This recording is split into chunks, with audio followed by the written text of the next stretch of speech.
सागरिया foundation संचलित स्वयंप्रेरक सादर करीत आहे आपल्या समोर प्रवास गीतेचा शोध स्वतःचा भाग 38वा अध्याय क्रमांक 3 श्लोक क्रमांक 28. अत्यंत महत्वाचा आजचा श्लोक आहे. सागरिया फाउंडेशन संचलित स्वयंप्रेरक द स्कूल ऑफ इन्स्पिरेशन याचे आदर्श असलेले छत्रपती शिवाजी महाराज आणि स्वामी विवेकानंद या दोन महान व्यक्तिमत्वाला नमन आहे. त्यांच्या स्मृती, त्यांची प्रेरणा ही कायम आपल्या प्रत्येकाच्या हृदयामध्ये राहो आणि आपल्या प्रत्येकाच्या आयुष्याला योग्य दिशा देण्यासाठी हे दोन जीवनचरित्र कायम आपल्याला प्रेरणा देत राहो.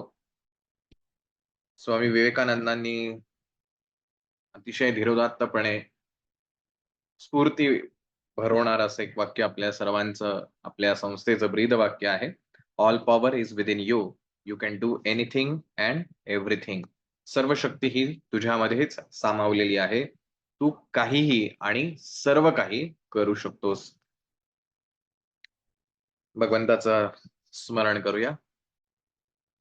वसुदेव सुतं देवं कंसचाणूरमर्दनं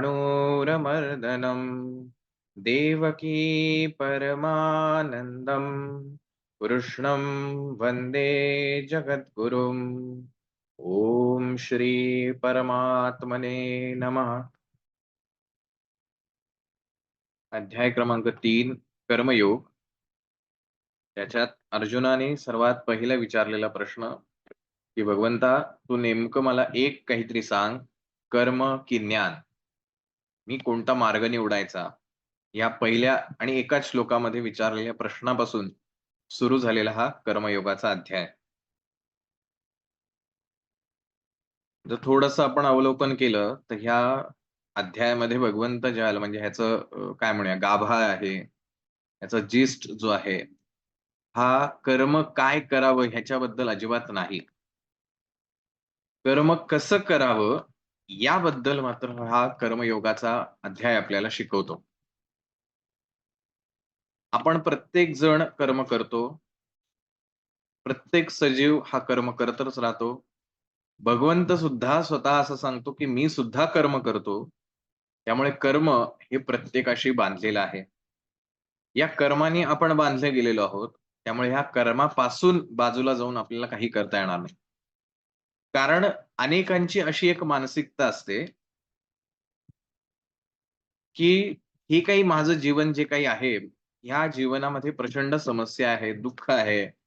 जरा काही मला सुख शांती म्हणून काही मिळत नाही. मग मी इथून उठून कुठेतरी जातो, की जिथे मला शांतता मिळेल. मग ही इथून उठून दुसरीकडे शांतता मिळवण्यासाठी प्रत्येक जण आपापल्या परीने पर्याय शोधतो. कोणी देवळाची दारं जी आहेत तिथपर्यंत जातो. कोणी मंदिरालयामध्ये जातो. तिथं ती शांतता शोधण्याचा प्रयत्न करतो. कोणी निसर्गामध्ये जातो.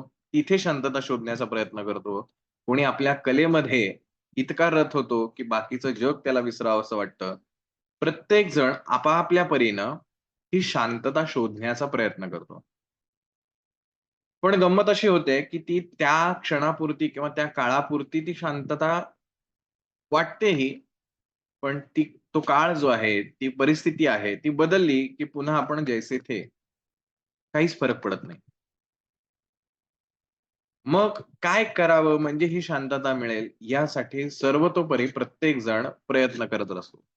मग त्याची बुद्धी तो वापरतो, त्याचं ज्ञान वापरतो आणि त्या बुद्धीनुसार, त्या कुवतीनुसार तो त्याची शांतता शोधत असतो आणि त्याच्यातून ही गंमत अशी असते, मला ज्या गोष्टीत शांतता लाभली, ती शांतता तुम्हाला तिथेच लाभावी यासाठी मी तुमच्यावरती जबरदस्ती करतो. एखादा दारू पिऊन जर त्याला स्वतःला शांतता मिळते असं त्याला वाटत असेल, तर तो इतरांना सुद्धा दारू पिण्यासाठी प्रवृत्त करतो. का? तर मला जशी शांतता मिळाली तशी तुम्हाला सुद्धा त्याच्यात मिळेल. असं प्रत्येक जण आपल्याला जो पर्याय आवडला, तो पर्याय इतरांनी तसाच करावा, याच्यासाठी प्रत्येक जण प्रयत्न करत असतो. पण आपली जर भारतीय संस्कृती आपण पाहिली, तर त्याच्यामध्ये विविधता आहे.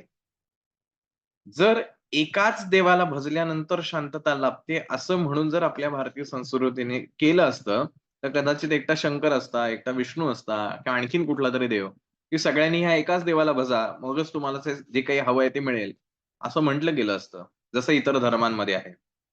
पण भारतीय संस्कृतीत तसं नाही. अनेक प्रकारचे देव आहेत, अनेक प्रकारच्या प्रथा आहेत, अनेक प्रकारच्या परंपरा आहेत, अनेक प्रकारचे ग्रंथ आहेत, अनेक प्रकारचे मार्ग आहेत. कोणी तामसिक मार्ग निवडतो, कोणी सात्विक मार्ग निवडतो, कोणी राजसिक मार्ग निवडतो, कोणी पूजापाठ करतं, कोणी होम-हवन करतं, कोणी तंत्रविद्या अवलंबतं. प्रत्येक जण आपापल्या परीनं हा मार्ग अवलंबत असतो. अगदी तुम्ही भारताचं जरी निरीक्षण केलं, तरी जम्मूपासून कन्याकुमारी पर्यंत अनेक विविध प्रकार तुम्हाला एखाद्या गोष्टीचे बघायला मिळतील. एकाच गणपतीला भजण्याचे सुद्धा अनेक प्रकार मिळतील आणि तो प्रत्येक भजणारा सांगत असतो, की या वेणी गेला तरच तुम्हाला ती शांतता किंवा तो आनंद मिळेल. सो प्रत्येक जण ही गोष्ट करायचा बरं आणि म्हणून स्वामी विवेकानंदांनी नेहमी ह्या गोष्टीचा आग्रह धरला, की तुम्ही ही जी जबरदस्ती करताय ह्याच्यामुळे तुम्ही आपला धर्म काय म्हणतात त्याला खुंटताय. त्याला जे अ, वाढण्यासाठी ज्या गोष्टी आवश्यक आहेत, ह्या जर तुम्ही त्यांच्यावर जबरदस्ती केल्या, की याच एका पद्धतीने हे करायला पाहिजे, तर तो धर्म तिथे थांबेल.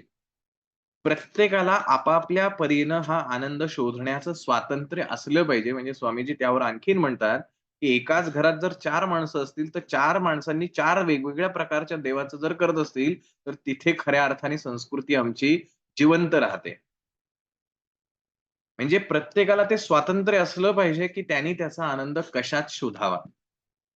जबरदस्ती नाही, की एकाने केलं, की त्यांनी तसंच दुसऱ्यांना एन्फोर्स करायला पाहिजे. हा जो भाग आहे, तोही तितकाच महत्वाचा आहे. कारण शेवटी प्रत्येक जीव हा स्वतंत्र आहे आणि तो प्रत्येक जीव स्वतःचा आनंद, स्वतःची शांतता शोधण्याचा प्रयत्न करतो. आणि हे कर्मयोगामध्ये प्रामुख्याने भगवंत सांगतोय, की तुम्ही जे काही कर्म निवडाल, जे काही, कोणतंही कर्म निवडा. तुमच्या स्वधर्माचा त्यांनी सातत्याने पुनरुच्चार केलेला आहे. तुमचा जो स्वधर्म आहे, तो तुम्ही पालन करणं आवश्यक आहे. पण ते स्वधर्म किंवा ते कर्म जे आहे, ते कशाप्रकारे करावं, हे कर्मयोगाचा अध्याय शिकवतं.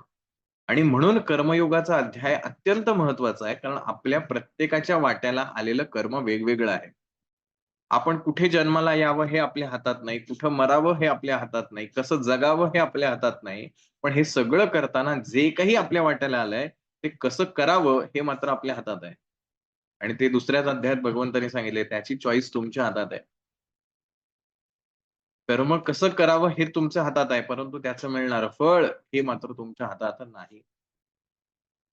म्हणून जर कर्माचा चॉईस माझ्याकडे आहे, तर ते कर्म कशाप्रकारे असावं, हे भगवंतांनी या तिसऱ्या अध्यायामध्ये एक्सप्लेन केलंय.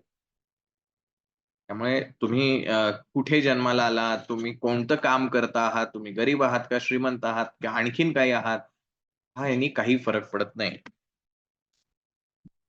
मागच्या श्लोकामध्ये आपण पाहिलं, की भगवंतांनी असं सांगितलं, की मूर्ख माणूस कोण आहे? तर जो असं म्हणतो, की हे कर्म मी करतोय. मूलतः ही सारी कर्म ही प्रकृती घडवते आहे आणि ह्या प्रकृतीच्या अधीन ह्या सगळ्या गोष्टी आहेत.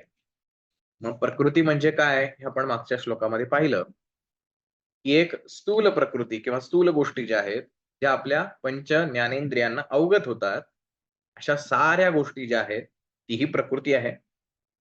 जी गोष्ट आपल्या पंचेंद्रियांना अवगत होत नाही, असं सूक्ष्म असलेलं आपलं मन, ही सुद्धा प्रकृती आहे.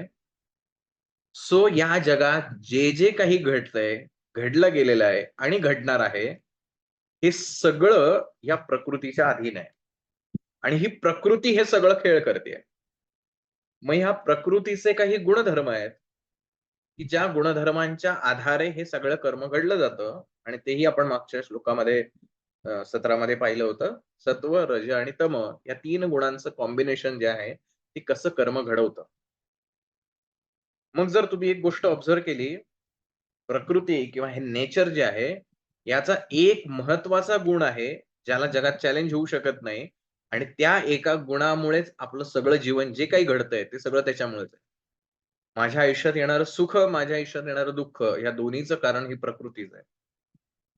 पण जर मला हा प्रकृतीचा गुण जर उत्तम प्रकारे समजला, तर मी कधीही सुखी होऊ शकत नाही. मी कधीही दुःखी होऊ शकत नाही. पण मी कायमस्वरूपी आनंदी मात्र होऊ शकतो आणि हेच या 27 आणि 28व्या श्लोकामध्ये भगवंत एक्सप्लेन करून करण्याचा प्रयत्न करतात. काय आहे हा नेचरचा बेसिक गुणधर्म? That is a change. बदल आणि म्हणून असं म्हणतात, change is the only constant. एकमेव जी स्थिर गोष्ट आहे ती म्हणजे बदल. बघा अगदी स्थूल स्वरूपामध्ये सुद्धा आपल्याला बघता येईल, आपल्या आजूबाजूला सातत्याने गोष्टी बदलत आहेत. सातत्याने. कुठलीच गोष्ट स्थिर नाही. Including atom. त्याच्यामधले असलेले इलेक्ट्रॉन. इथपासून ते बाहेर दिसणाऱ्या प्रत्येक गोष्टीमध्ये सातत्याने बदल घडतोय. 10 वर्षापूर्वी आपण जसे जगत होतो तसे आज जगत नाहीये. आज जसे जगणार आहोत तसे पुढच्या 10 वर्षांनी अजिबात जगणार नाही. 10 वर्षापूर्वी आपले जे विचार होते तसे आज विचार आपले नाही. त्याच्यामध्ये बदल आलाय. थोडंसं आधुनिकता असेल किंवा काळानुसार झालेले बदल असतील व्हॉटएव्हर. पण बदल हा प्रकृतीचा महत्त्वाचा भाग आहे किंवा बेसिक त्याचं गुणधर्म आहे. मग हे झालं स्थूल रूपामधली. मग सूक्ष्म जे आपलं गोष्ट आहे, ती सुद्धा प्रकृतीच आहे. आपलं मन ही सुद्धा सूक्ष्म आहे. ही सुद्धा प्रकृती आहे. आणि जर आपण आपल्या मनाचं निरीक्षण केलं, तर तुम्ही सगळेजण याला ॲग्री कराल, की आपलं मन क्षणाक्षणाला बदलत असतं. ज्या गोष्टींमुळे मला आनंद मिळतोय, तीच गोष्ट मला नंतर त्रासदायक पण वाटायला लागते. कधी-कधी एखादा पदार्थ खूप आवडत असतो, नंतर-नंतर तो पदार्थ नाही आवडत. अनेक गोष्टी आहेत.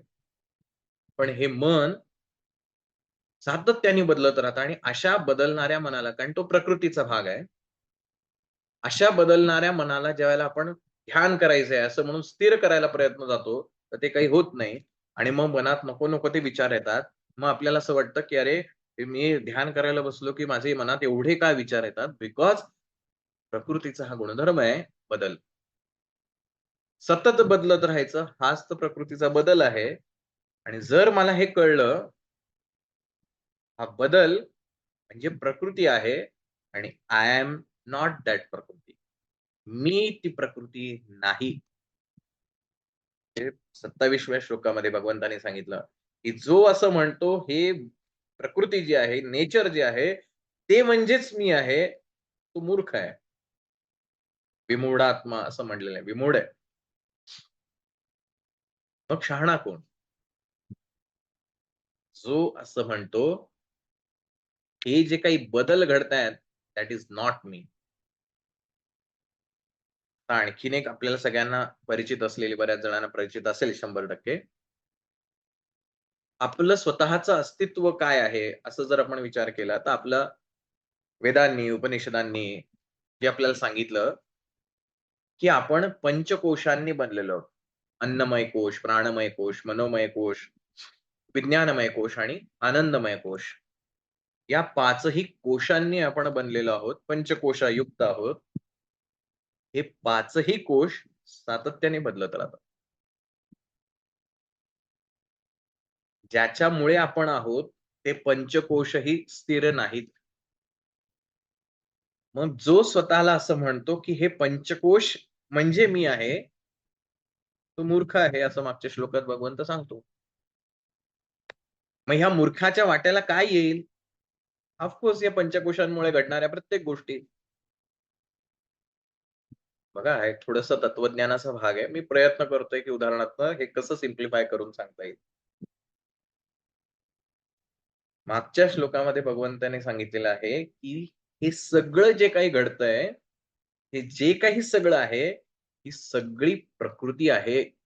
हे प्रकृतीच्या अनुषंगाने ह्या सगळ्या गोष्टी कर्म घडत चाललंय. हे घडवणारा तू नाहीस. तू कोण आहेस? तू विटनेस आहेस. तू साक्षीदार आहेस. तू केवळ एक साक्षी भावाने हे बघणारा व्यक्ती आहेस तू म्हणजे ती प्रकृती नाही. तू म्हणजे त्या पडद्यावरती दाखवलं जाणारं जे काही आहे ते म्हणजे तू नाही. हे ज्याला कळलं, त्याच्या आयुष्यातनं सुख आणि दुःख राहतच नाही. कारण सुख कोणाला होतंय? ते प्रकृतीमुळे घडणाऱ्या त्या आभासी गोष्टीला घडतंय. प्रत्यक्षात काहीच नाही. मला काहीच नाही. Then who am I? मी कोण आहे? इथे मला कळलं, की त्या सीटवर, खुर्चीवर बसलेला मी आहे. प्रत्यक्ष आयुष्यामधला मी कोण आहे? I am not that body.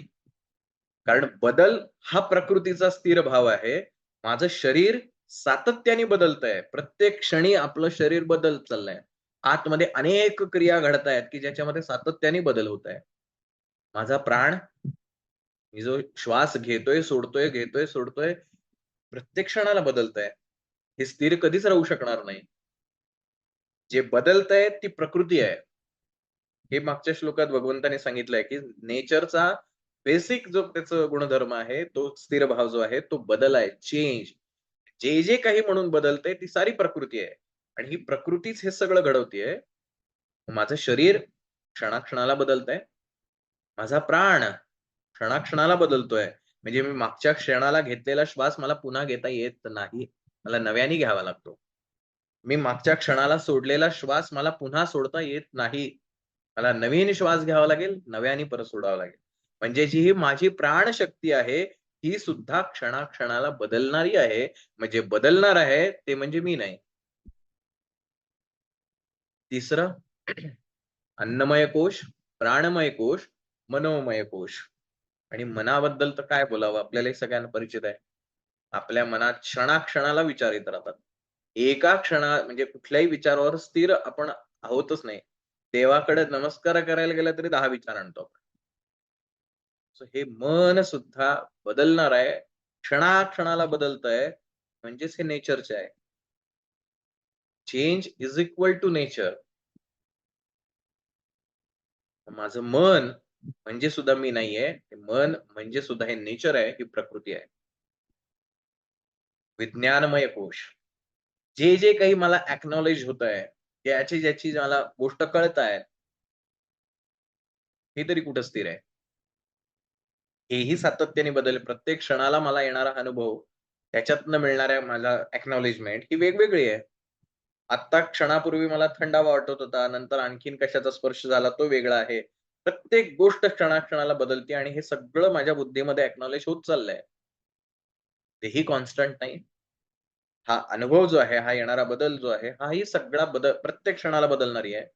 So हा विज्ञानमय कोश जो आहे, तो म्हणजे पण प्रकृती आहे, मी नाही. आनंदमय कोश, ह्या सगळ्या घडणाऱ्या घटनांनी जो काही आनंद होतोय, मग तो सूक्ष्म स्तरावरती असेल किंवा स्थूल स्वरूपावरती असेल. म्हणजे मी श्वास घेतल्यानंतर मला काय आनंद वाह! वाह! वाह! वॉव! मी श्वास घेतला, असं काही होत नाही.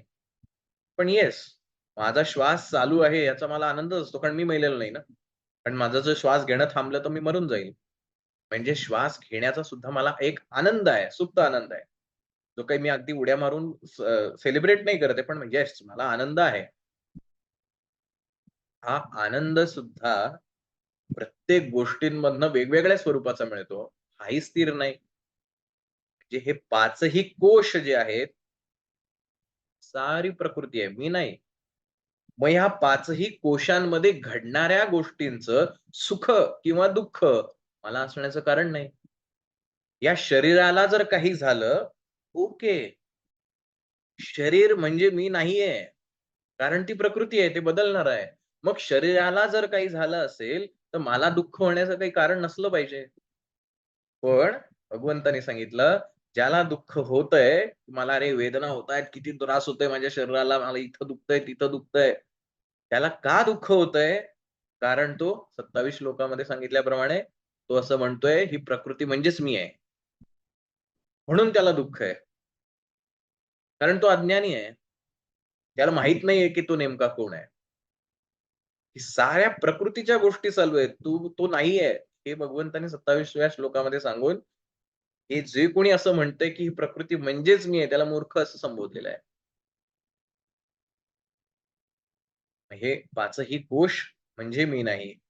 हे मन म्हणजे मी नाहीये. मग जर मी कोण ह्यातलं माझं काहीच नसेल, तर मला सुख किंवा दुःख होण्याचं काही कारणच नाही. मग काय होईल? म्हणजे हे कळल्याने हे ज्ञान मला जर मिळालं, तर काय होईल? सपोज मी कायम शांत असेल, आनंदी असेल, कायमस्वरूपी. कारण मी कोण आहे? मी विटनेस आहे. अच्छा हे पोटात दुखतंय का? ओके, ठीक आहे. शरीराला दुखतंय ना? ओके. दुखणं चुकीचं आहे का? किंवा दुखत नाही असं म्हणायचंय का? नाही, दुखतंय ना. कोणाला दुखतंय? शरीराला दुखतंय. मी शरीर नाहीये. शरीराला जे दुखायचं ते शरीर बघेल. माझा काय संबंध आहे? मी आनंदी राहतो. पण माझं मन इतकं त्या शरीराशी जोडलेलं आहे, की ते शरीर म्हणजेच मी आहे, असं म्हणतो म्हणून आपल्या प्रत्येकाला दुःख होतं. आता तुम्ही म्हणाल एखाद्याला जर उदाहरण आपण घेऊया. एखाद्याच्या पोटात दुखायला लागलंय आणि तो म्हणला, "मी आत्ताच गीता सेशन ऐकलेलं आहे. हे पोट दुखणं म्हणजे मी नाही, हे पोट म्हणजे मी नाही." ओके. मग कशाला गोळ्या-बिळ्या घ्यायची गरज आहे? दवाखान्यात जायची गरज आहे? काही गरज नाही माझी. ते दुखायचं दुखू दे, शरीराला दुखेल, माझं काय? बघा ना, अशी गंमत होऊ शकते. मग हा विचार करायला पाहिजे, तुम्हाला गोळ्या घेण्यासाठी प्रवृत्त करणारं तुमचं मन, तुमची बुद्धी, ही सुद्धा प्रकृतीच आहे ना. मग गोळ्या घेतल्या काय, नाही घेतल्या काय, तुम्हाला काय फरक पडतोय? या शरीराला वाचवण्यासाठी ही प्रकृती तुम्हाला प्रेरित करते, की तुम्हाला औषध-उपचार करायला पाहिजेत, हे करायला पाहिजे, करायला पाहिजेत. ही प्रकृती आहे, त्याचं ते काम करून घेईल ना. आणखीन एक उदाहरण देतो सोपं. तुम्ही सगळेच जण गाडी चालवत असाल. Two wheeler, four wheeler whatever. Okay. गाडीवर बसलाय. तुम्ही स्वतःला इतरांनाही सांगता, "ही गाडी माझी आहे." गाडी चालवायला लागला. तुम्हाला कळलं, की अरे, हा गाडीतलं पेट्रोल संपलेलं आहे. आता स्वाभाविकपणे तुम्हाला हे सगळ्यांना माहिती आहे, की गाडी म्हणजे मी नाहीये. गाडी माझी आहे, पण गाडी म्हणजे मी नाहीये. मग आता गाडीला पेट्रोलची आवश्यकता आहे. भरायचं की नाही भरायचं? ऑफकोर्स गाडी जर चालवायची असेल तर पेट्रोल भरावं लागेल. पण गाडी म्हणजे मी नाहीये. गाडीतलं पेट्रोल संपलं म्हणून किंवा गाडीत पेट्रोल भरलं म्हणून मला काही फार काही कुठलाच इफेक्ट होत नाही. Because I am the witness of the action. मी कर्ताही नाही आणि उपभोक्ताही नाही. मी साक्षी आहे. गाडी माझी आहे. गाडीत पेट्रोल कमी पडलं तर संपलं तर मला पेट्रोल भरावं लागेल कारण ती गाडीची गरज आहे, माझी नाही. आपण गाडीतलं पेट्रोल संपलं म्हणून असं म्हणत नाही, की गाडी माझी आहे.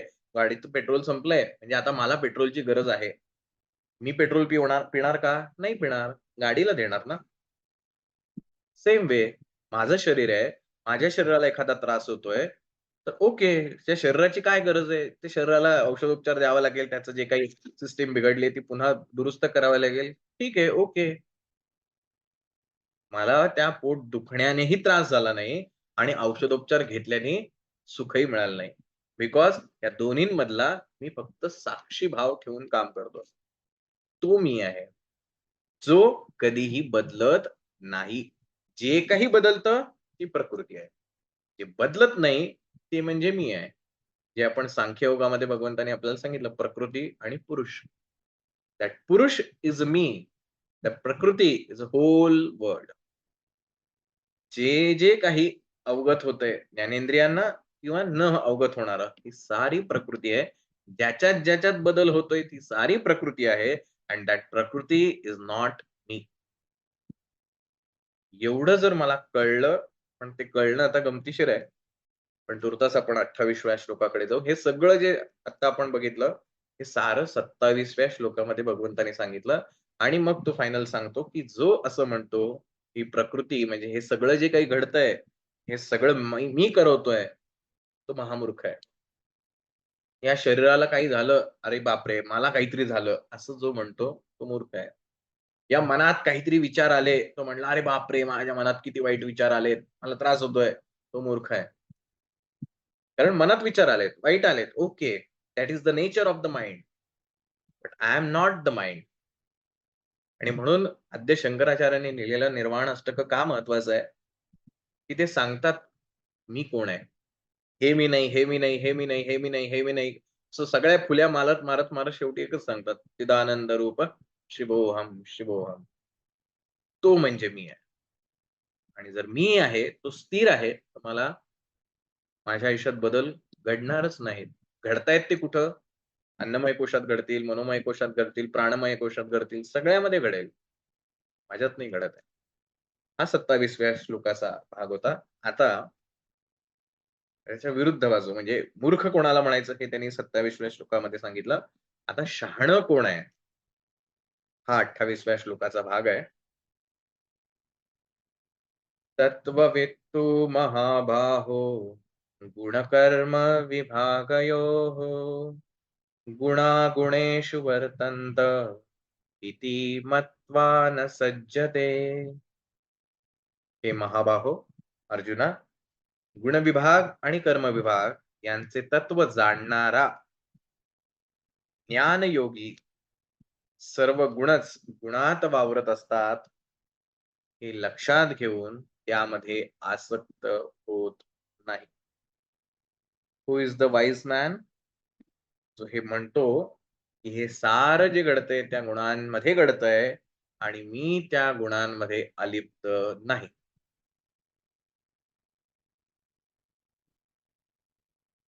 मधमाशी जी आहे, ती त्या मधमाशी त्या फुलांवरती बसते आणि त्याच्यातनं ते मधुकण जे आहेत ते बाहेर काढून तिच्या घरट्यामध्ये किंवा घरामध्ये जमा करते.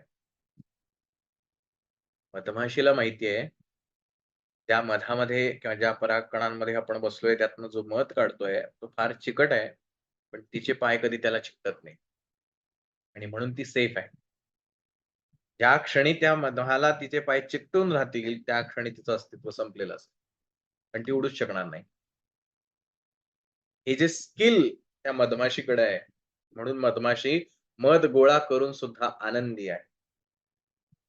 पण जर एखादी माशी त्या मधामध्येच लिप्त झाली, चिकटून बसली, दुःखी आहे. सो जर मला माझ्या आयुष्यात आनंदी व्हायचं असेल, तर काय करावं लागेल? ज्ञानयोगी ज्ञान प्राप्त करावं लागेल. Once you get the knowledge, you will be happy for a lifetime. क्षणाचा सुद्धा कधी तुम्हाला आयुष्यात दुःख भोगावं लागणार नाही.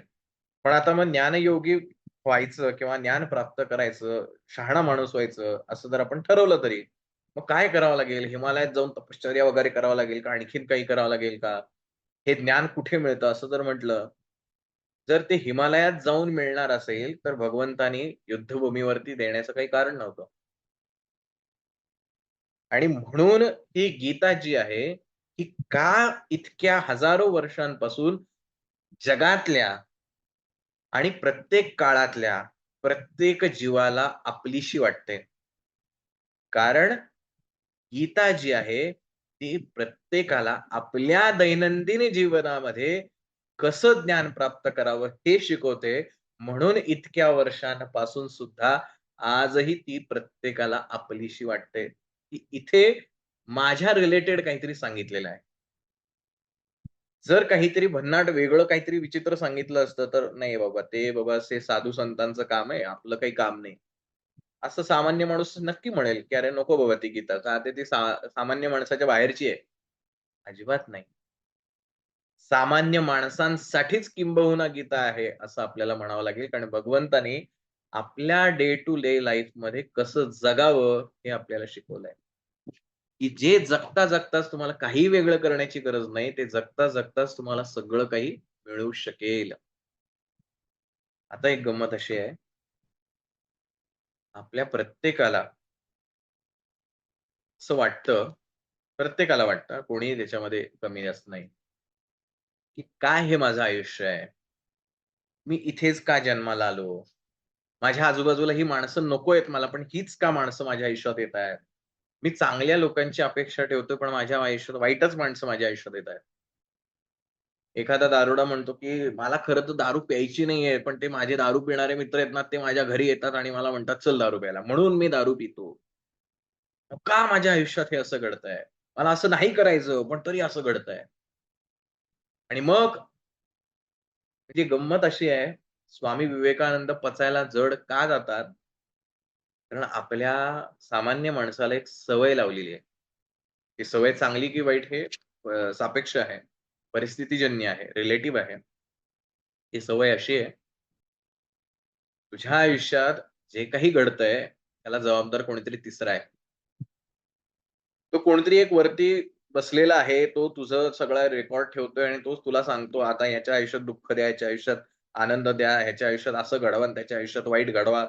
मग ही अशी वाईट माणसं यांच्या आयुष्यात आणा. हे सगळं तो वरती कोणतरी एक बसलेला आहे, तो सगळं हे ठरवतोय आणि म्हणून तुझ्या आयुष्यात हे दुःख आहे. मग तुझ्या आयुष्यात जर सुख आणायचं असेल, तर त्या वरच्याला खुश कर. हा एक प्रकार. दुसरा प्रकार मग नशीब, प्रारब्ध वगैरे, वगैरे या गोष्टी. ह्या सगळ्यामुळं तुझ्या आयुष्यात घडतंय. तर तू काहीच करू शकत नाही याला. ते जे आहे ते तुला स्वीकारावं लागेल. आणि मग आता ह्यातनं जर तुला वाचायचं असेल, तर तू काय कर, की बाबा देवाची सेवा कर, देवाची प्रार्थना कर. तो देव तुला वाचवेल. अशा अनेक गोष्टी ज्या आहेत आणि ह्या फक्त आपल्या धर्मात आहेत का? अजिबात नाही. सर्व धर्मांमध्ये ह्या गोष्टी आहेत. पण स्वामीजींसारखा एखादा महान व्यक्ती, अर्थात स्वामीजींची प्रेरणा सुद्धा अनेक त्यांच्या आधी झालेले अनेक लोकं आहेत. स्वामीजी एकच वाक्य पहिले सांगतात, "जे काही घडतंय त्याला जबाबदार तू आहेस." चांगलं अथवा वाईट, सुखाचं किंवा दुःखाचं, जे काही तुझ्या आयुष्यात घडतंय, त्याला जबाबदार तू आहेस. आणि म्हणून स्वामीजी बऱ्याच लोकांना दूरचे वाटतात. नको बाबा हे आपल्याच अंगावर टाकतायत सगळं. पण स्वामीजी पुढेही असं म्हणतात, की जोपर्यंत तुम्ही हे म्हणणार नाही, या सगळ्याला जबाबदार मी आहे, तोपर्यंत हे सगळं बदलण्याची शक्ती तुमच्यामध्ये येऊच शकत नाही. आणि कोणीतरी दुसऱ्यावरती मी अवलंबून आहे असं म्हटल्यानंतर त्यात दुसरा काही माझ्या कंट्रोलमध्ये नसतो.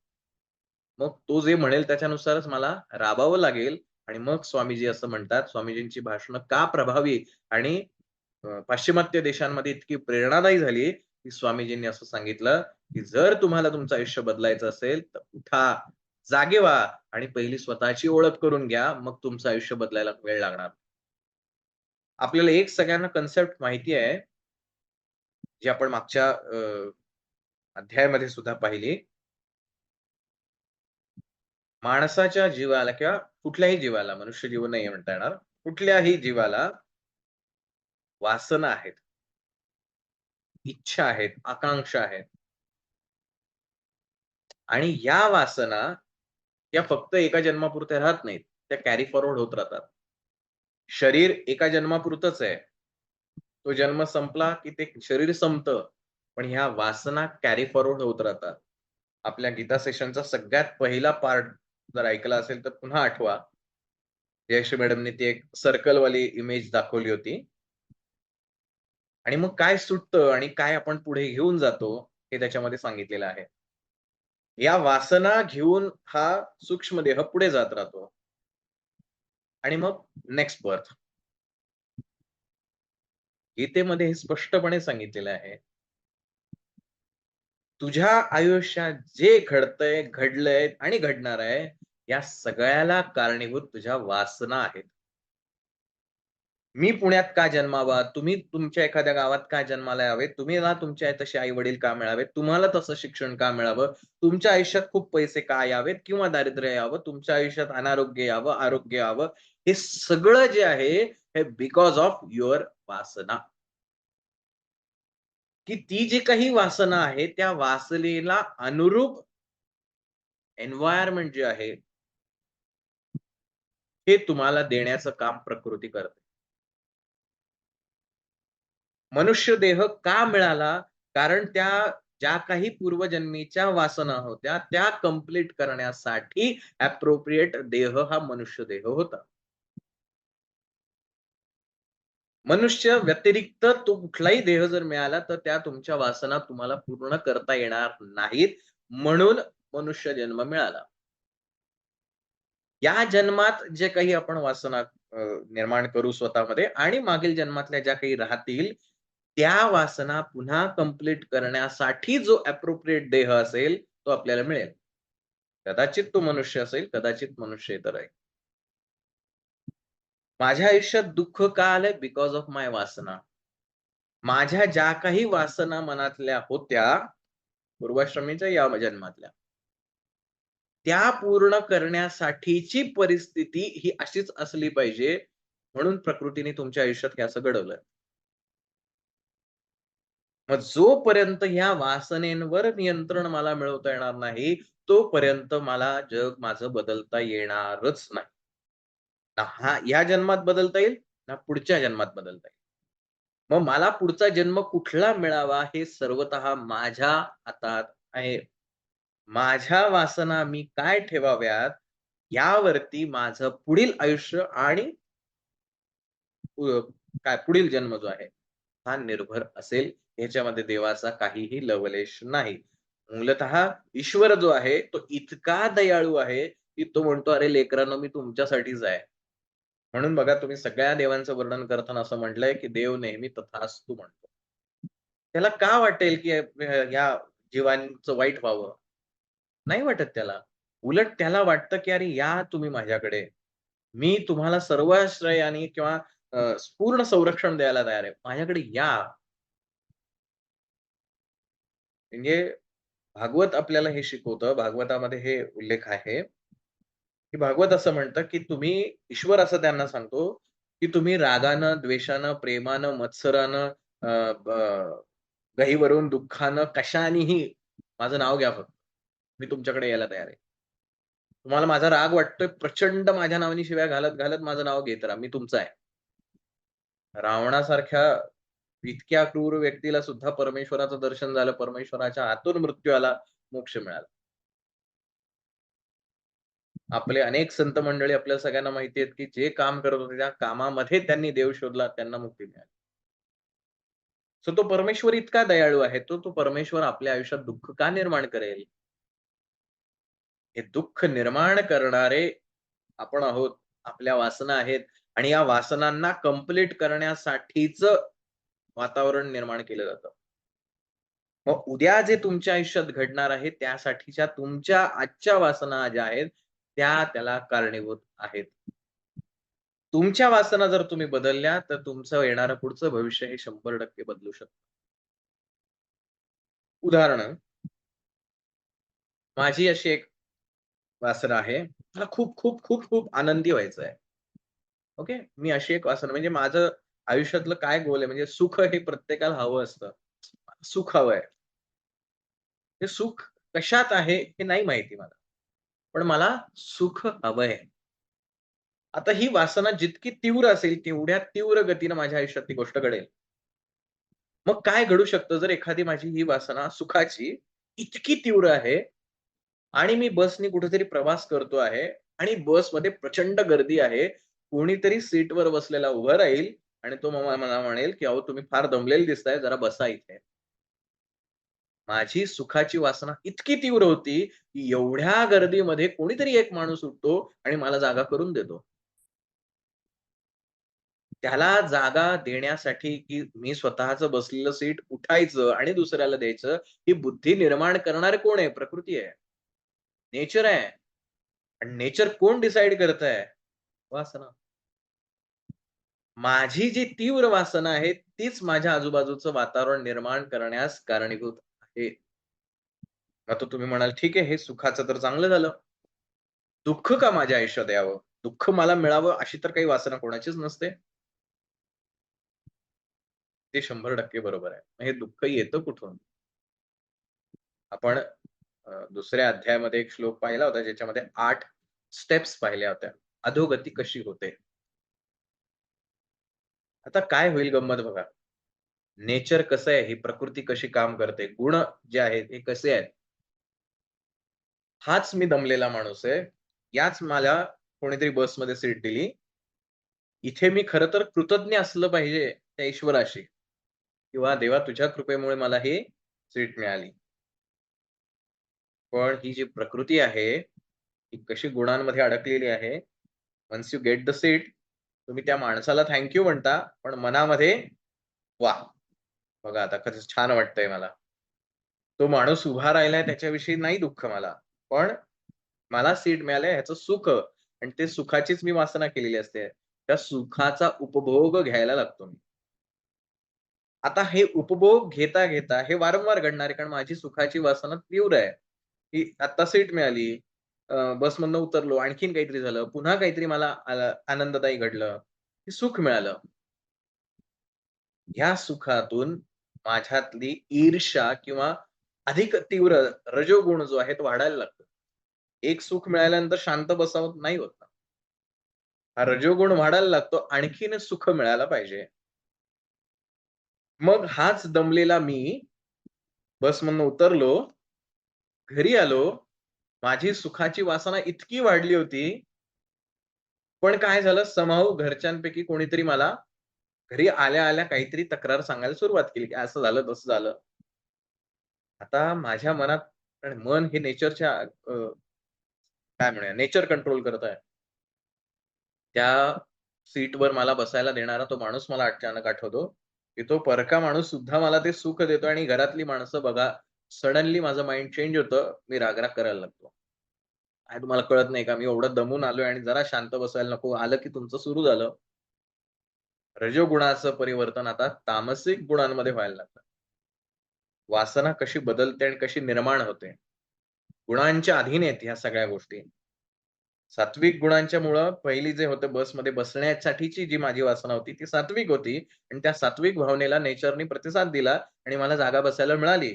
पण आता घरी आल्यानंतर ही जी चिड सुरू झाली त्यानी कारण माझी अपेक्षा होती, की आता घरी गेल्यावर थोडं रिलॅक्स व्हावं. मी आता घरी जाता विचार करत होतो, की आज इतका दमलोय आता घरी जातो जरा पडतो किंवा बसतो अर्धा तास. मग काय ते घरच्यांचं बघतो. ही माझी वासना, माझा रजोगुण त्या ठिकाणी अधिक तीव्रतेने काम करत होता. घरी गेल्यानंतर उलटंच काहीतरी घडलं. माझ्यातला तामसिक गुण जागा झाला. तामसिक गुणांनी ते जे काही क्लॅशेस वगैरे झाले, हे सगळं झालं. यातनं माझ्या तामसिक गुणांची वासना वाढायला लागली आणि ही घडलेली वासना माझ्या आयुष्यात दुःख घेऊन येते. तत्ववित्तू महाबाहो गुणकर्म विभागयोः. हे महाबाहो, हे अर्जुना हे तू समजून घे. हे जे काही सगळं कर्म घडतंय, या गुणांच्या अनुषंगाने घडतंय. हे गुण सगळे ठरवत चाललेत काय-काय घडलं पाहिजे. माझ्या गुणातूनच माझी वासना निर्माण होते. वासनेतूनच कर्म घडतंय. माझ्या आजूबाजूची परिस्थिती बदलत जातीये. या सगळ्यांना घडवणारा मी आहे. मग जर मला ही परिस्थिती बदलायची असेल, तर ह्या मीला बदलावं लागेल. जोपर्यंत हा मी बदलणार नाही, तोपर्यंत देवही काही करू शकणार नाही. कारण देव एवढंच म्हणतो, तथास्तु. तामसिक गुणांची वासना निर्माण कर, तथास्तु. राजसिक गुणांची वासना निर्माण कर, तथास्तु. सात्विक गुणांची वासना निर्माण कर, तथास्तु. तुला जे हवंय ते द्यायला मी तत्पर आहे. तू काय मागायचा हा तुझा प्रश्न आहे. गुणेषु वर्तन्त इति मत्वा न सज्जते. मग ज्ञानी काय करतो? ज्याला हे कळलंय, की दॅट वासना इस नॉट मी. दॅट गुण, सत्व, रजतम इस नॉट मी. धिस पंचकोश इस नॉट मी. हे पंचमहाभूत नॉट मी. जे काही बदलतंय ते म्हणजे मी नाही. मग तो ज्ञानी व्यक्ती काय म्हणतो? शांत, साक्षी भावानी आहे. तो ना सुखामध्ये लिप्त आहे, ना राग झाला, चिड झाली, घरच्यांनी तक्रारी सुरू केल्या. ओके, ऐकत राहूया. शांत बसतो. चालू द्या तुमचं. तो शांत राहिल्यामुळे ती जी तामसिक वासना होती ती निर्माणच नाही झाली. निर्माण नाही झाली, तर त्याच्या अनुरूप वातावरण निर्माणच होऊ शकत नाही. त्याला कशाचाही दुःखाला सामोरं जावं लागत नाही. असं आपण अनेक जन्मांमध्ये किती वासना निर्माण केल्या असेल विचार करा.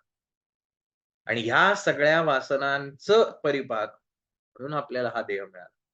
मग या देहामध्ये अनेक कमतरता असू शकतील. या देहाच्या अनुषंगाने कारण आपण सगळं जे काही सुख-दुःख अनुभवणार आहोत, या देहामुळेच मिळवणार आहोत. हे जर शरीरच नसेल, कुठलं सुख आणि कुठलं दुःख? आहे ना, रात्री झोपलेलो आहे, छानपैकी गाढ झोप लागली आहे. कसलं सुख आणि कसलं दुःख? हे सगळं सुख-दुःख रात्री झोपेपर्यंत होतं की. रात्री झोपली, मला गाढ झोप लागलेली आहे. सगळं सुख-दुःख एका क्षणात गायब झालेलं असतं. पण कुठे गेलंय ते? सकाळी उठलं,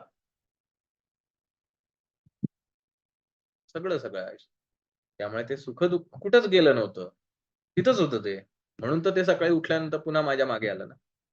जर ते कुठे दूर गेलं असतं, तर ते माझ्या मागे आलंच नसतं. तिथंच आहे. तुम्हाला या सगळ्यातनं अलिप्त व्हायचं.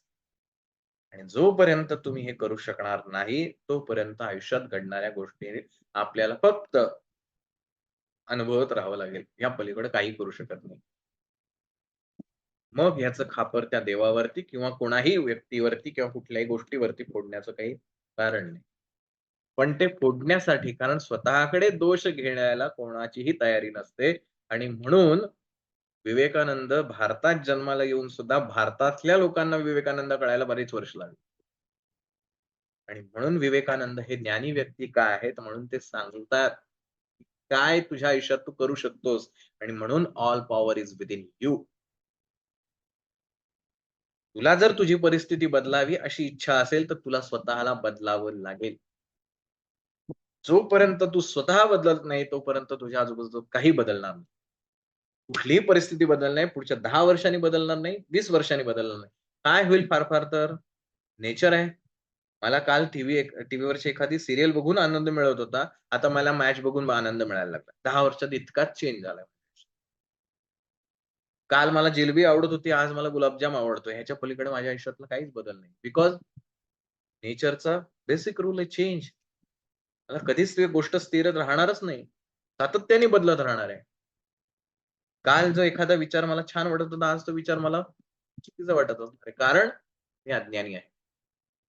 ज्यावेळेला मला हे ज्ञान प्राप्त होईल, त्यावेळेला माझ्या आयुष्यातल्या सगळ्याच गोष्टी बदललेल्या असतील आणि म्हणून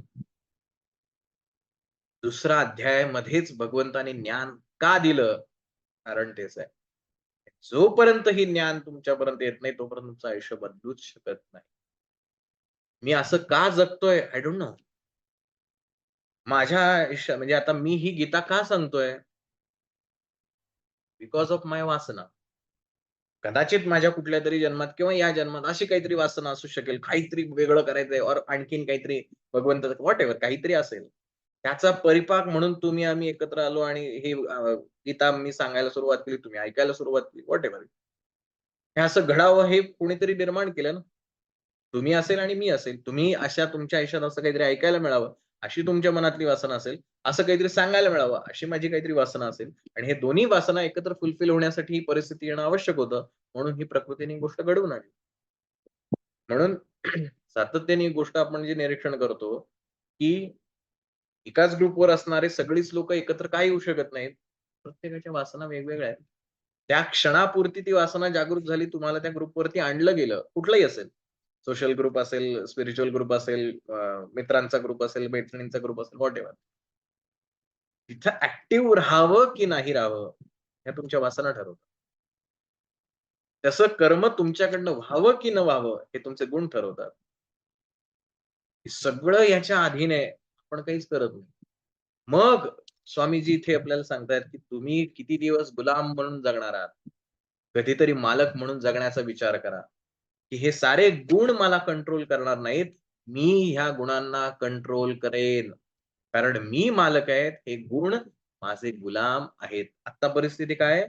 या गुणांचा मी गुलाम आहे. माझ्या हातात काहीच नाही मी का माझ्या आयुष्यात काय घडावं? कधी झोप यावी हेही माझ्या हातात नाही. कधी भूक लागावी हेही माझ्या हातात नाही. काहीच माझ्या हातात नाही. कारण मी आज गुलामांसारखा जगतो आहे. मग एखादा पदार्थ माझ्या ताटात नाही आला म्हणून मला राग येतो, कारण मी या गुणांच्या अधीन आहे. पण मी जर ह्या गुणांचा मालक झालो, तर मला राग यायचा की नाही, मी ठरवेल, गुण नाही. मग आता मी ठरवेल असं जर म्हटलं, तर मी कोण आहे?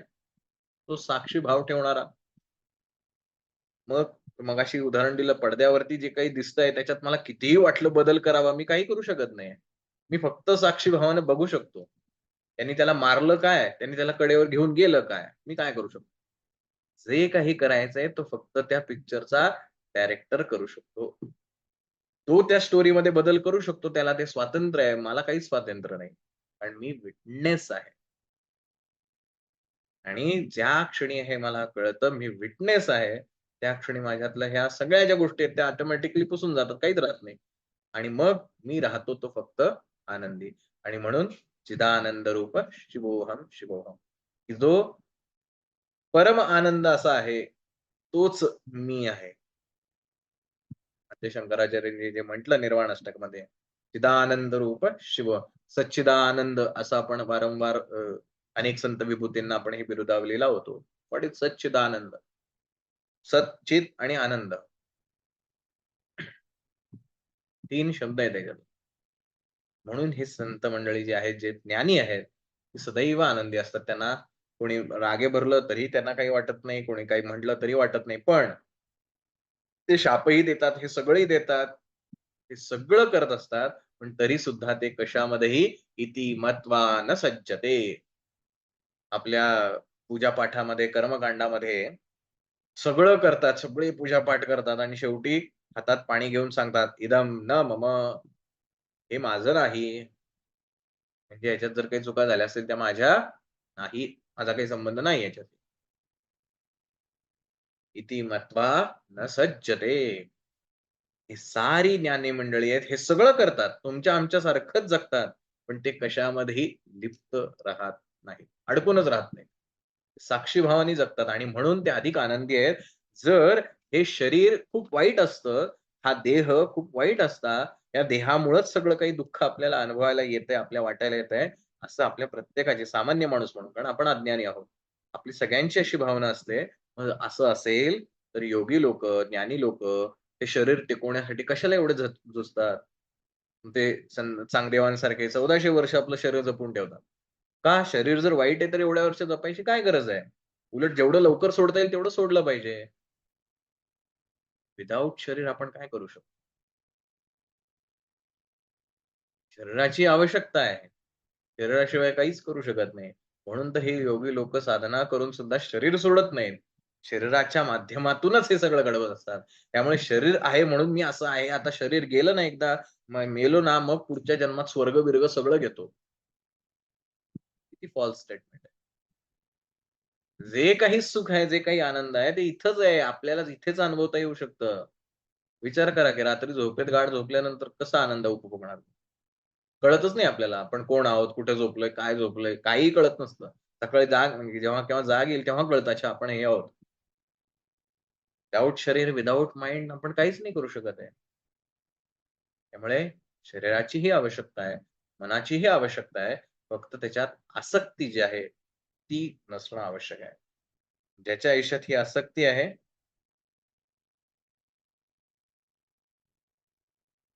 त्याच्या आयुष्यात सुखही आहे आणि दुःखही आहे. So it's up to you आपलं जीवन कसं जगावं. म्हणून अल्टिमेट काय असेल गोल प्रत्येक जीवाचा? ज्ञानप्राप्ती. जगात कुठल्याही वेळी जा, कुठल्याही वेळी जा. मुसलमान म्हणजे स्वामी विवेकानंदांचे गुरु रामकृष्ण परमहंस. प्रत्येक धर्माचा स्वीकार करून त्यांच्या त्यांच्या पद्धतीनुसार त्यांनी जगून पाहिलेलं आहे. देन आफ्टर ते म्हणले, की नाही हा वैदिक धर्म जो आहे तोच खरा. त्याची पद्धती जी आहे ती योग्य आहे. सो कोणत्याही मार्गाने जा. एंड ऑफ द डे एकच गोष्ट आहे ज्ञानप्राप्ती. जोपर्यंत हे ज्ञान येत नाही, तोपर्यंत हा आनंद अनुभवता येणार नाही. हे ज्ञान कसं मिळवायचं? कर्मयोग आहे, भक्तियोग आहे, राजयोग आहे, कशाही माध्यमातून मिळवा. तिन्हींचं कॉम्बिनेशन करून मिळवा. ज्ञानयोग आहे, त्यातनं मिळवा. ज्ञानयोग मीन्स चिरफाड करायची प्रत्येक गोष्टीची. एखाद्या गोष्टीकडं इतकी चिकित्सा करायची, की मग आपोआप त्यातलं जे कोर आहे ते आपल्याला कळतं. राजयोग आहे, एकाच गोष्टीवरती केंद्रित व्हा आणि ती गोष्ट मिळवा. मग अष्टांग योग सांगितलेला आहे पतंजलीने. त्या माध्यमातून करा. भक्तियोग करा. नारदीय भक्तिसूत्र सगळ्यांना परिचित आहे, माहिती असेल. तो भक्तीसारखं प्रचंड सोपं आणि छान गुबगुबीत मऊसर असं माध्यम नाही. भक्तियोग करा और कर्मयोग करा. भगवंत सांगतो कर्मयोग करा. काहीही करा तुम्हाला काय वाटेल ते करा. मला अर्पण करा सगळं. हे सगळं जे आहे, हे सगळं घडवणारा मी आहे असं समजून काम करत राहा. Simple way. स्वतःला कुठेच अडकून घेऊ नका. आनंदी व्हाल. या सगळ्यातनं म्हणून अर्जुनाच्या या प्रश्नाला भगवंत सांगतोय, की कर्मयोग हा वेगळा भाग नाही. कर्मयोग हा ज्ञानप्राप्तीचा टप्पा आहे. आणि म्हणून तू हा कर्मयोग कर. मग जो ज्ञानी व्यक्ती आहे तो म्हणतो, चिदानंद रूप शिवोहम, शिवोहम. माझ्या आयुष्यात आनंद हवा असेल, सुख हवं असेल, हे मला कळलं पाहिजे. जसं लहानपणी जी गोष्ट खूप अवघड वाटते, तीच मोठेपणी इतकी सोपी वाटते, की आपणच आपल्यावर हसतो. काय आपण वेडे होतो, आपण याला पण अवघड मानायचो. किती सोपी होती गोष्ट. गौतम बुद्धाच्या बाबतीतली ही गोष्ट झाली. तो जो सिद्धार्थ होता, राजा, राजकुमार, सगळं वैभव त्याच्या आयुष्यामध्ये आहे. लग्न झालं, पोरं झाली आणि मग प्रसंगाने त्याला प्रश्न पडला, हे सगळं काय आहे? आणि म्हणून तो ज्ञानप्राप्तीच्या मागे गेला. ज्ञान प्राप्त झालं. ज्ञान प्राप्त झाल्यानंतर त्याच्या आजूबाजूला जे सगळी त्याची शिष्यमंडळी जमा झाली होती. ज्ञान प्राप्त झाल्यानंतर त्यांना विचारलं, की "तुम्ही आता पहिलं काम काय कराल?" ते म्हणले, "मला पहिलं माझ्या बायकोला भेटायला जायचं आहे." असं नाही झालं ज्ञान प्राप्त झाल्यानंतर त्याने बायको वगैरे कोण नाही माझं, मी कोणी नाही, मी सगळ्यांपासून अलग आहे, असं काही म्हटलेलं नाही. बायकोकडे आले, बायकोला भेटले, बेडरूममध्ये बसले. बायकोला खूप आनंद झाला, की हे पुन्हा आलेत. या वर्षांनी का होईना, दिवसांनी का होईना, हे पुन्हा आलेत. मला खूप आनंद आहे. त्यावेळेला ते सिद्धार्थ जो आहे, तो आता गौतम बुद्ध झाला होता. तो म्हटला, "मी तुला खूप धन्यवाद म्हणायला आलोय. मला जे ज्ञान प्राप्ती झाले त्याचं प्रमुख कारण तू आहेस. त्यासाठी म्हणजे तुझी साथ जे काय त्यासाठी सगळं धन्यवाद मानलंय." ती बायको म्हटली, "हे तुम्हाला इथं बसून हे सगळं ज्ञान इथं बसून नव्हतं मिळता येणार का? हे कळणार नव्हतं का इथे बसून? तिथं एवढ्या लांब जायची काय गरज होती?" तेव्हा त्यांनी सांगितलं, "तिथं गेलो म्हणून तर हे कळलं." ज्ञान मिळाल्यानंतर कळलं की रिॲलिटी काय?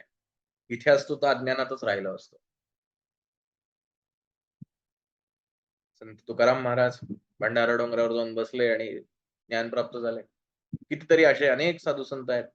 ज्ञानेश्वर माऊलींवर शक्तिपात झाला निवृत्तीनाथांचा आणि सद्गुरूंच्या महात्म्याने माऊलींचं जीवनच बदलून गेलं. आणि त्यांनी या ज्ञानेश्वरीमध्ये अनेकदा उल्लेख केलेला आहे गुरु महात्म्याचा. सो ज्ञान प्राप्त झालं की जीवन बदलतं. त्या क्षणापासून बदलतं. अंधाऱ्या खोलीत फक्त बल्ब लावायची गरज असते. तो दिवा जो आहे, दिवा सगळं काम करतो. आपल्याला काहीच करत नाही. पण या श्लोकावरती वेळ कमी राहिलाय पण या श्लोकावरती ज्ञानेश्वर माऊली आपल्याला फार सुंदर सांगतात आणि त्यांचा हा एक दृष्टांत जो आहे, तो फार महत्वाचा आहे. माऊली सांगतात, की आता मागच्या श्लोकामध्ये माऊलींनी म्हटलं होतं, की आता सावध होऊन ऐक, लक्ष देऊन ऐक मी आता काय सांगतोय. जे तत्वज्ञानियांच्या ठायी प्रकृती भावो नाही, जेथ कर्म जात पाही निपजत असे. ही जी सगळी कर्म घडतायत, ही सारी कर्म त्या प्रकृतीच्या गुणांपासून निर्माण होतायत. त्या प्रकृतीशी हे ब्रह्मनिष्ठ अर्थात ज्ञानी कधीही तादात्म्य नसतो. त्याच्यात अडकत राहत नाही. त्याला माहिती असतं प्रकृती एंड मी 2 वेगवेगळ्या गोष्टी आहेत. ते देहाभिमानून सांडूनी, गुण कर्मे ओलांडुनी, साक्षीभूत होऊनी वर्तती देही. ह्या पलीकडे गेलेले आहेत. ते देहाचा अभिमान टाकून देहाचा अभिमान म्हणजे काय? देह टाकून नाही गेलेले, शरीर सोडून नाही गेलेले. देहाचा अभिमान, हे शरीर म्हणजे मी आहे, हा जो अभिमान आहे, हा अभिमान त्यांचा गळून जातो. पण त्यांना कळतं की देह म्हणजे मी नाही. गुण व गुणांपासून उत्पन्न होणारी जी काही कर्म आहेत, त्यांचे ते उल्लंघन करून म्हणजे त्याच्या पलीकडे जातात आणि देहामध्ये उदासीनतेने राहतात. की जे काही देहाच्या बाबतीत घडतंय म्हणून आपण अनेकदा अनेक जे स्पिरिच्युअल सीकर आहेत, आध्यात्मिक त्यांना काय म्हणूया आपण, त्या मार्गावरचे पंथस्थ आहेत, त्यांच्या आयुष्यातल्या अनेकदा एक गोष्टी पाहतो. इव्हन गाणगापूरला आपण जरी गेलो तरी तिथं भिक्षा मागण्याची जी एक पद्धत आहे. तर असे जे स्पिरिच्युअल सीकर जे असे संन्यासी होऊन भिक्षुक होतात, तर हे काय करतात, की भिक्षा मागतात. ते रामदास स्वामी असो किंवा अनेक संत मंडळी आहेत. भिक्षा मागतात, ती पाण्यात बुडवतात आणि नंतर ती खातात. कशासाठी? हा देहाभिमान जो आहे तो काढून टाकायचा आहे. टेस्टच्या ज्या जिभेच्या चवीचा जो गुणधर्म आहे, त्या गुणधर्मांपासून अलिप्त व्हायचं आहे. त्या जिभेसाठी चोचले पुरवण्यासाठी नाही खायचं. हा एक त्यातला शिकवणीचा भाग आहे. म्हणून ते त्या पाण्यामध्ये बुडवून मग ती जी काही अन्न होईल, ते अन्न ते खातात.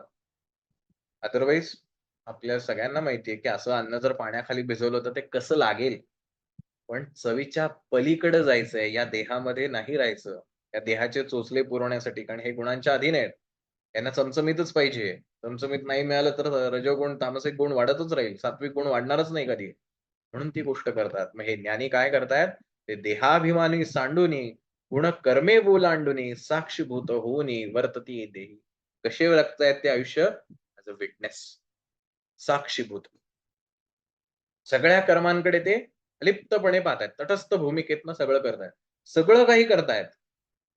कुठल्याही संतांनी देह सोडून जायचं काम केलेलं नाही किंवा म्हणजे आता मला ज्ञान प्राप्त झालं, हे सगळं सोडून जातो, अजिबात नाही. संसारही केलेले संत आहेत. संसारामध्ये, समाजामध्ये राहून कर्म केलेले लोकं आहेत. पण साक्षीभूत होऊन. मग त्यांनी काय केलं? सोपं. करता करविता ईश्वर आहे. रामदास म्हणले, "करता करविता प्रभू राम आहे." माऊली म्हणल्या, "करता करविता तो विठू माऊली आहे." त्यांनी कर्तेपदच ईश्वराकडे दिलं. जे काही होते ते सगळं ईश्वराच्या अधीन आहे आणि म्हणून ते सगळं त्यांच्या आयुष्यात सुख आली, दुःख आली, त्यांना लोकांनी त्रासही दिले, चांगलंही बोलले, सगळं झालं. सगळं विठुरायाचं आहे, आपलं काहीच नाही. आपण ह्यात नाही. साक्षीभूत होऊनी वर्तती देही आणि पुढे दृष्टांत माऊली अतिशय सुंदर देतात. म्हणूनी शरीरी जरी होती, तरी कर्मबंधा नातळती. जैसा का भूत चेष्टा गभस्ती खेपवेना. हे काय म्हणतात माऊलींनी दृष्टांत बघा किती सुंदर दिला. अतिशय उत्तम उदाहरण आणि आपल्या दैनंदिन जीवनातलं आहे. का ज्ञानेश्वरी आपली जवळची आहे. म्हणोनी शरीरी जरी होती, तरी कर्मबंधा नातळती. जैसा का भूतचेष्टा गभस्ती खेपवेना. की हे ज्ञानी कसं जगतात त्यांचं आयुष्य, की सूर्याच्या प्रकाशात जरी प्राण्यांची सर्व कर्मे होतात, तरी सूर्य हा प्राण्यांच्या कर्माने लिप्त होत नाही. तसे हे शरीरधारी जरी असतात, तरी ते कर्मबंधनाच्या ताब्यात राहत नाही. ज्ञान मिळालं म्हणून तो काही हे देह सोडणार नाहीये किंवा देहाचे जे व्यवहार आहेत तेही सोडणार नाहीये. सगळं सामान्य माणसासारखंच जीवन जगतील, पण तरी सुद्धा ते ज्ञानी आहेत. मग त्याला दृष्टांत माऊलींनी किती सुंदर दिलाय, की जसं आपल्या सगळ्यांना हे माहिती आहे, आपण सगळेजण ते रोज अनुभवत असतो. सूर्य उगवला, की आपली दिनचर्या सुरू होते. ही संपूर्ण सृष्टी जी आहे ती सूर्यावरती अवलंबून आहे. सूर्याचं आगमन झालं, की या सृष्टीमध्ये चैतन्य निर्माण होतं. लोकं प्रफुल्लित होतात. प्रत्येक जीव, पशु, पक्षी, जनावरं, झाडं, वेली सगळं काही नदी, नाले, पाणी सगळं काही जे आहे ह्या सूर्याच्या येण्याने प्रफुल्लित होतं. त्यांच्यामध्ये एक वेगळंच चैतन्य आपल्याला दिसतं आणि सूर्याच्या अस्तानी सूर्यास्त एकदा झाला, की सगळेजण बदलतात. ही सारी सृष्टी जी आहे, त्या सूर्यावरती प्रचंड अवलंबून आहे. म्हणून माऊलींनी असं सांगितलंय, "जैसा का भूतचेष्टा गवसती घेपवेना." हे सारं काही सृष्टीमध्ये जे घडतंय त्या सूर्यामुळेच होतंय. पण जे काही सृष्टीमध्ये घडतंय त्याचा कुठलाही परिणाम सूर्यावरती होत नाही.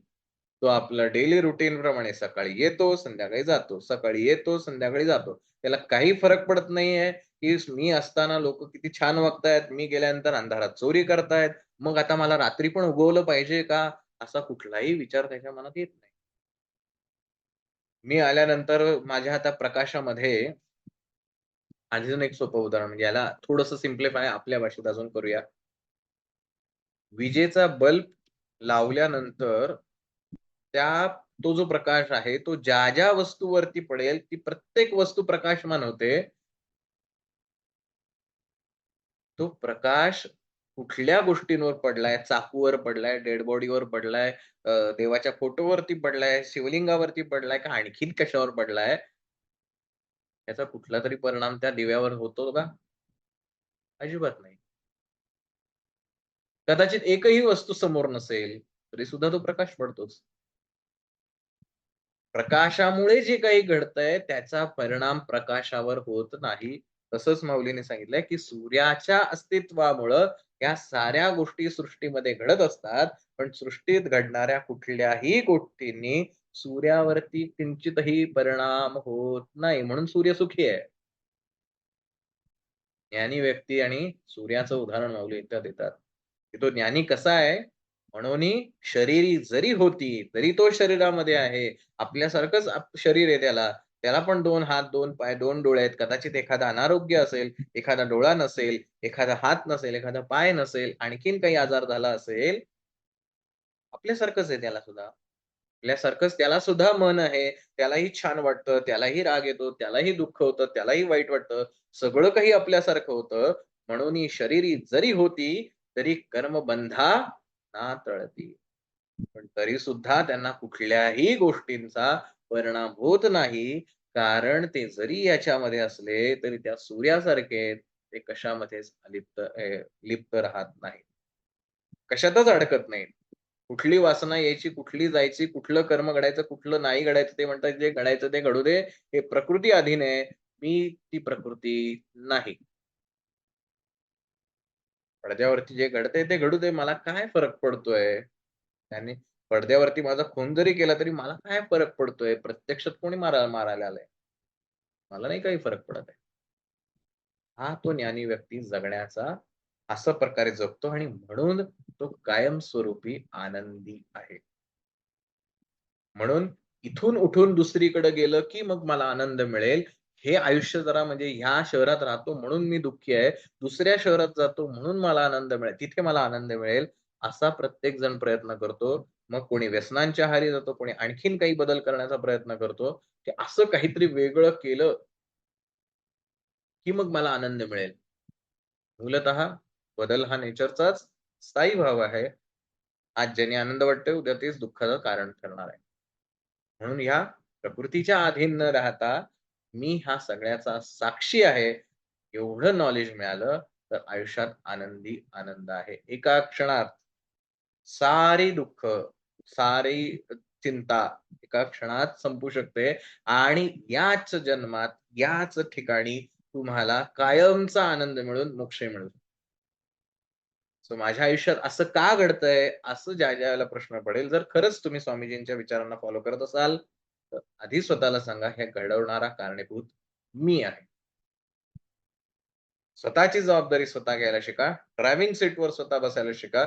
गाडी स्वतः चालवायला शिका आणि मग उत्तम गाडी चालवण्याचं एकदा का स्किल तुमच्या हातात आलं, की तुमच्या गाडीचा ॲक्सिडेंट कधीच होऊ शकत नाही. कोण्या दुसऱ्याच्या हातात गाडीचा स्टीअरिंग देऊन त्याच्याकडनं ती अपेक्षा ठेवणं, ही म्हणजे फक्त उम्मीद पे दुनिया कायम है. की तो अपघात करणार नाही अशी माझी अपेक्षा आहे. कदाचित होऊ पण शकेल. कदाचित जीव मुठीत धरून मला चालावं लागेल.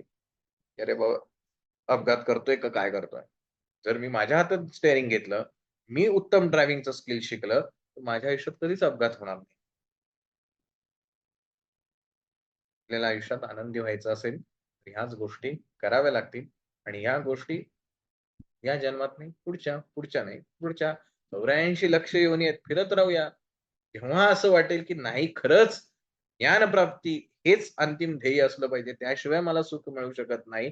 त्याशिवाय मी आनंदी होऊ शकत नाही. हे ज्या जन्मामध्ये ती वासना निर्माण होईल, ती जितकी तीव्र होईल, त्यातला तो अग्नी इतका भडकला जाईल, की ती वासना पूर्ण करण्यासाठी प्रकृती आजूबाजूला तशी परिस्थिती निर्माण करेल. तुम्हाला एका उत्तम सज्जन कुटुंबामध्ये जन्माला घालेल. तुमच्या आजूबाजूची परिस्थिती अशी बनवेल, की जिथं फक्त ज्ञानाच्याच गोष्टी घडतील आणि ते आत्मसात करण्यासाठीचा आतली जी जिगर आहे, आतली जी तीव्र इच्छा आहे, तीही निर्माण करणारी ती प्रकृती आहे आणि हे सगळं मॅच करून ते अल्टिमेट म्हणून संत तुकाराम महाराज म्हणले, की हे आम्ही जन्मोजन्मी हे सगळं करत आलो, तेव्हा कुठे आता हे ज्ञान प्राप्त झालंय. असं एका क्षणात काहीच घडलेलं नाही. अनेक जन्मांमधली ही जी वासना होती, इच्छा होती, ती आज जाऊन कुठे कंप्लीट झाली. आता उरलं उपकारापुरतं. आता मिळालं मला ज्ञान. आता काय करायचंय? जगणं सोडलेलं नाही. पण आता ज्ञान मिळालं, चला मरतो मी जाऊन.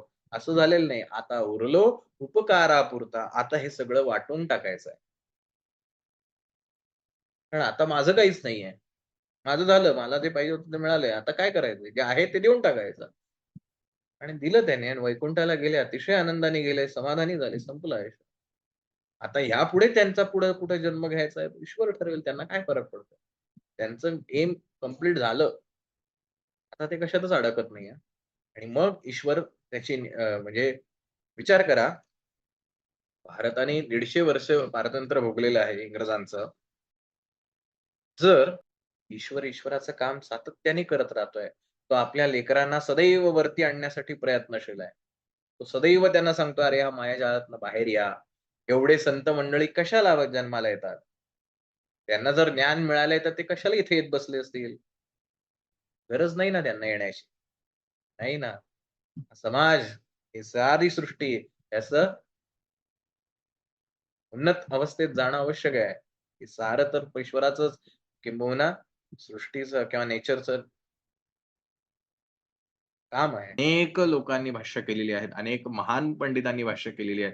त्या भाष्यावरती पण भाष्य झालेली आहे.